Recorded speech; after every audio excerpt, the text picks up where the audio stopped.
कभी कभी लगता है कि मैं लेखक क्यों हूं। शुरुआती दिनों को याद करता हूं तो याद आता है कि मैं लेखक इसलिए बना था ताकि मेरा नाम हो, सभी लोग जाने कि मैं कितना अच्छा लिखता हूं। मेरे पास ऐसा कुछ भी नहीं था जिससे लोग मेरी तारीफ करें। न धन दौलत, मेरा सुख, नहीं सुंदरता। मैं लोगों को इंप्रेस करने के लिए लेखक बन गया। मेरे ग्रुप में शामिल हुआ जहां मुझे बहुत प्रोत्साहन मिला।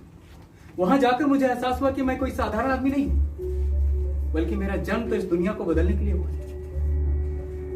मैं अपनी गुट की गोष्ठियों में जाने लगा, उनकी बातें सुनने लगा। मुझे लगने लगा कि ये तो अलग ही दुनिया है।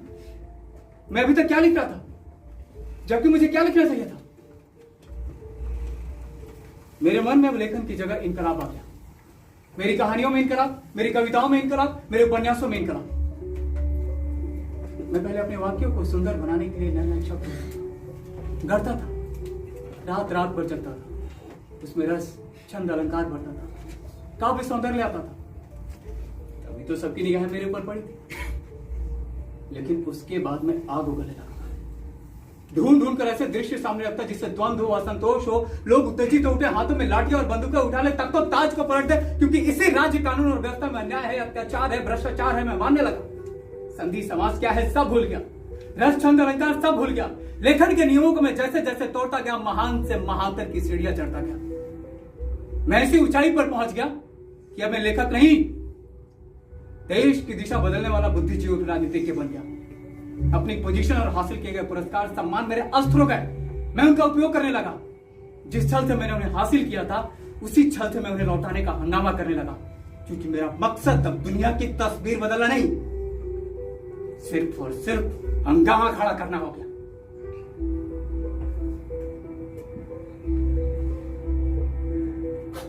लेकिन अफसोस, इन हंगामों की उम्र बहुत छोटी होती है।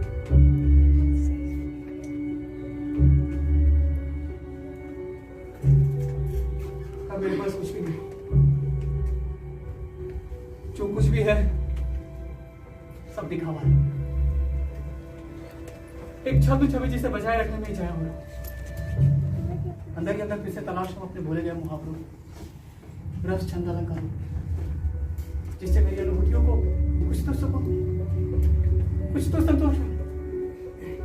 मैं फिर से ढूंढ,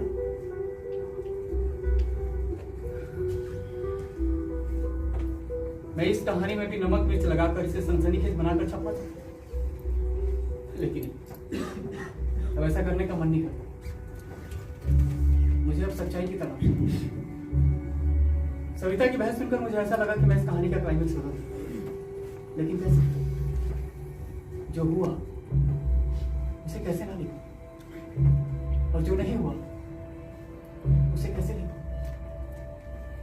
रह रहकर मुझे बब्बू दोषी नजर आ रहा है। हाँ, बब्बू, उसे ऐसा नहीं करना चाहिए। जाति की होती, किसके साथ? सबके साथ। अपने ससुर जमादार बिंदेश्वरी प्रसाद दुबे के साथ, अपनी पत्नी सविता रवि के साथ और अपनी मासूम साली बिट्टू के साथ। ठहरो।